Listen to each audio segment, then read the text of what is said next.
Un'aggressione vile e violenta in pieno giorno al cimitero di Oderzo. Era circa mezzogiorno quando due uomini hanno sorpreso una donna e la madre anziana intenti a far visita ai propri cari.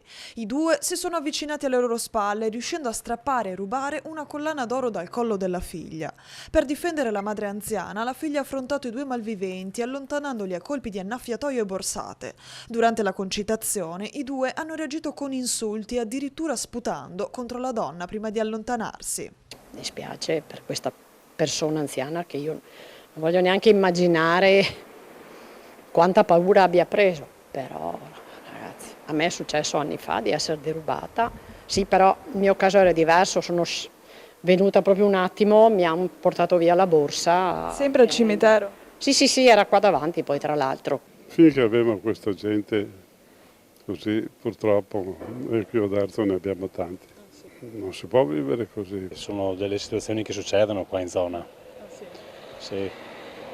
Anche noi abbiamo avuto un furto l'altro anno a gennaio, quindi purtroppo succede. Immediato l'intervento della polizia locale. Dopo la denuncia presentata ai carabinieri, i militari sono ora al lavoro per risalire all'identità degli aggressori.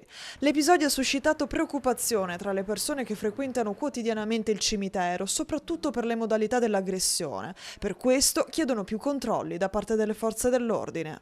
Mi rattrista, mi rammarica perché non ci si sente più sicuri, perché poi una persona anziana, vabbè, era accompagnata, quindi da un'adulta, io posso capire perché a me è successo ancora, però cioè, ti lascia un certo che...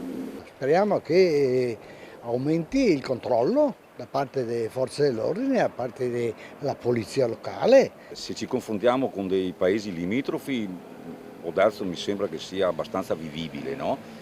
Certamente gradiremo di più magari un controllo da parte della polizia urbana in certe zone, non solo fermarsi a far multe per far cassa. Questo qua secondo me penso di esprimere il pensiero di tanta gente. Una volta il carcere doveva essere duro e uno che ci andava dentro ci stava.